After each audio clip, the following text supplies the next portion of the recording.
तो sir parliamentary democracy में democracy क्या फंक्शन कर रही है पार्लियामेंट में? डेमोक्रेसी फंक्शन करने नहीं दे रहे। तो मैं आप आपको उनको स्टाइल बता देता हूँ।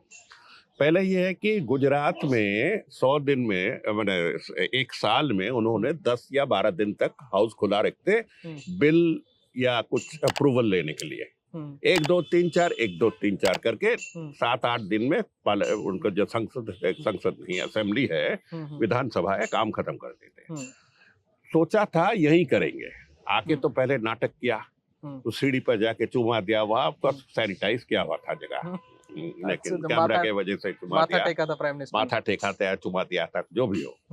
उसके बाद से आप नोटिस करेंगे उनके 11 साल में ये दिन पार्लियामेंट्री सेशंस डिबेटिंग का जो टाइम है कम कम कम कम कम होता रहता।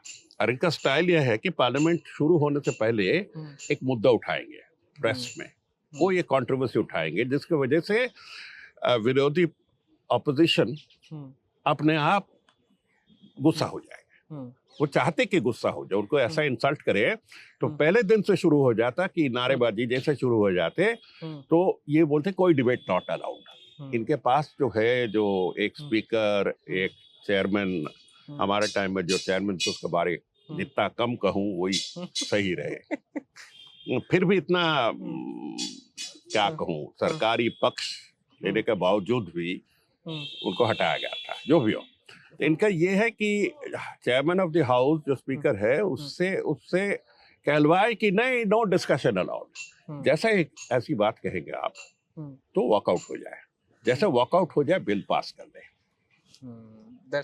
टेलीकॉम बिल 10-12 मिनट में पास करा दिया। मैंने जो बिल आप कहना चाहते हैं, मैं उसी बिल पर जहां तक मैं जानता हूं मैं बता सकता हूं कि कोई 10 मिनट, कोई 15 मिनट में पास करा देते, और थोड़ा बढ़ाने चाहते आधा घंटा तो 25 मिनट उनके जो कहते हैं कि मोदी नामा चलेगी।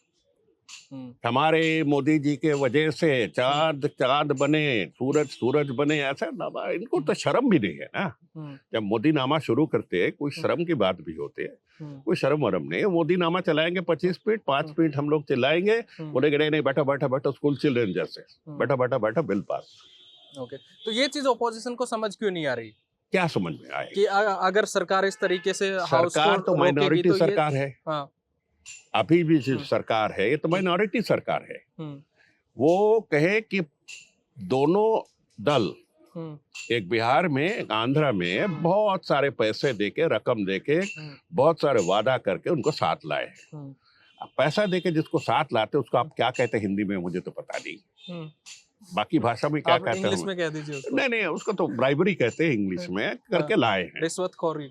जैसा भी हो। तो दोनों को लाए साथ में, लाके ये जिंदा है और इतने डरपोक है कि हाउस में कोई चिल्लाए गए उसको वजह से हाउस में गए नहीं। एक पूरा सेशन राज्यसभा 2 साल पहले 12-14 दिन का सेशन बर्बाद की, क्योंकि हमने मांग किया था सारी हाउस कि आप आके मणिपुर पर एक स्टेटमेंट दीजिए जहां हजारों लोग घर से भगाया गया, औरतों को नंगा घुमाया गया, जहाँ रेप हो रहा, जहाँ लूट हो रहा, आप उसके बारे एक स्टेटमेंट दीजिए।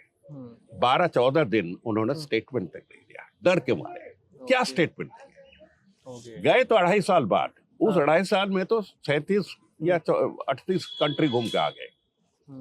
तो सर इसमें इंटरेस्टिंगली एक बात ये है कि अगर ये सब चीजें हैं तो देश की जनता उनको बार बार चुन के क्यों लेके आ रही है?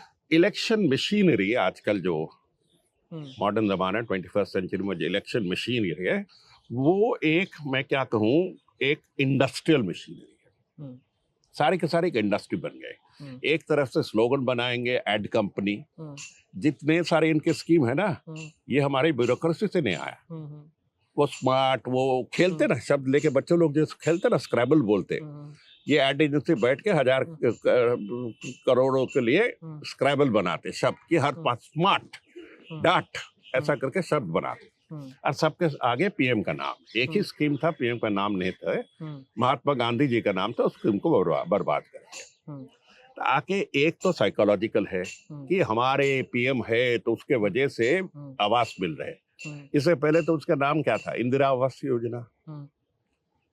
लेकिन किसी को तो नहीं कहा गया कि इंदिरा जी भूत बन के आके आपको आवाज दे रहे हैं। किसी ने नहीं बताया ना, इंदिरा जी आए, इंदिरा जी का वजह से, इंदिरा सिर्फ सम्मान के लिए दिया।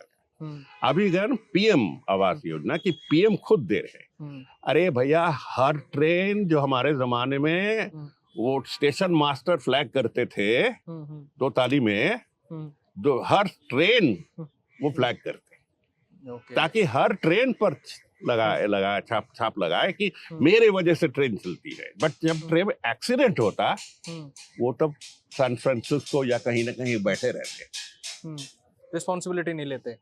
तो सर ये जो कॉन्स्टिट्यूशनल वैल्यूज जो है वो तो अगर ऐसे ही होता रहा तो वो भी खतरे में आ जाएंगे एक दिन। खतरे में आ गए। हाँ। खतरे में आ गए और उसका रिस्पॉन्स भी चल रहा है। लेकिन अपोजिशन में ऐसा है, हिंदुस्तान में एक बहुत बड़ा देश है। इस देश में अपोजिशन के जो कैरेक्टर है वो अंचल या प्रांत केंद्रिक, एक एक प्रदेश केंद्रिक, तो उनके नजरिया भी प्रदेश केंद्रिक, देश केंद्रिक एक दो पार्टी के सिवा बाकी कोई सारे देश के बारे सोचने की जिम्मेदारी है नहीं। डीएम को कोई किसने कहा कि जिंदगी भर दुनिया भर हिंदुस्तान के बारे सोचो, या टीडीपी को किसने कहा। तो हर पार्टी अपने अपने इंटरेस्ट देखते हैं। कुल मिला के एक साथ चलना थोड़ा मुश्किल है। ये है, इसी को फायदा लेके इन्होंने इस पे विभाजन करके कुछ ही दिन बाद इसको रेड करके उसको रेड करके अलग बिछड़ देते रेड राज से। तो इन्होंने एक तो हजार लाखों करोड़ों के इंडस्ट्री बैठा है, जिस इंडस्ट्री के नाम है win election industry. Win election industry, आप चाहे तो जाके देखे, कंपनी वहां रजिस्ट्रेशन भी हो सकते हैं। उसमें हर पन्ने पर आरएसएस के कर्मचारी बैठे हैं, आरएसएस के शाखा वाले बैठे कि भर 20 नाम के पीछे नजर रखो। और किसके पास इतनी ताकत है बताइए, तो हर 20 नाम पर नजर रखे कि आरएसएस को तो भी पैसा की जरूरत होती ना ये लोग लगाने में, वो कहीं ना कहीं से आता। इनके पास इतने रकम है कि कोई खड़े ही ना कोई नहीं सकते। 7 एयरपोर्ट के बारे में मैंने पार्लियामेंट में उठाया था। 7 एयरपोर्ट पे मेरा हिसाब से 70,000 करोड़ का लॉस हुआ। Oh my God. 70,000 crore loss किया। तो उन्होंने अगर कम है तो खुद आके बताया ना कि 70 नहीं भाई 30,000 करोड़ का लॉस है। अगर 70,000 करोड़ का लॉस हुआ, आप और हम बाजार में जिस भाषा में बात करते हैं 10%, आप हिसाब कर लो। आप हिसाब कर लो। ओके। पर सर इंटरेस्टिंग बात यह है कि आपने 2 बार बड़े क्रूशियल टाइम पे इस्तीफा दिया। एक तो अक्टूबर 4, 2016 में प्रसार भारती से, और दूसरा सितंबर 2024 में। तो सर आपको नहीं लगता आप अपनी बात उन इंस्टीट्यूशंस के अंदर रह के ज्यादा मुनासिब तरीके से कर सकते थे रादर बाहर आके, या वो एक तरीके से सिंबॉलिक था कि आप उन ताकतों के खिलाफ खड़े हो रहे थे जिनकी आपसे सहमति नहीं थी? देखिए, पोस्ट से इस्तीफा देने में नुकसान तो मेरा ही होता ना। पैसा कहिए, फायदा कहिए, लाल बत्ती गाड़ी कहिए, एसी कहिए, सामान कहिए, फ्री टिकट कहिए, एयरलाइंस टिकट कहिए, सब कुछ मिलता है।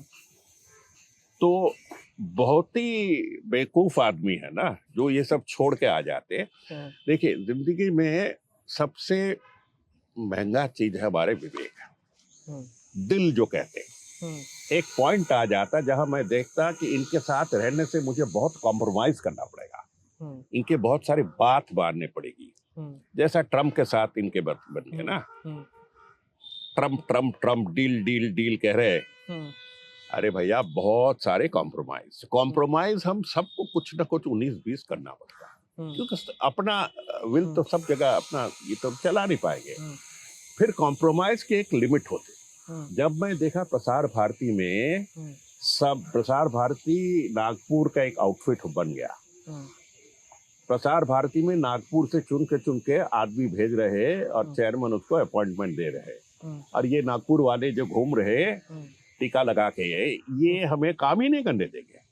अच्छा, तो वहां बैठ के बदनाम क्यों लूं?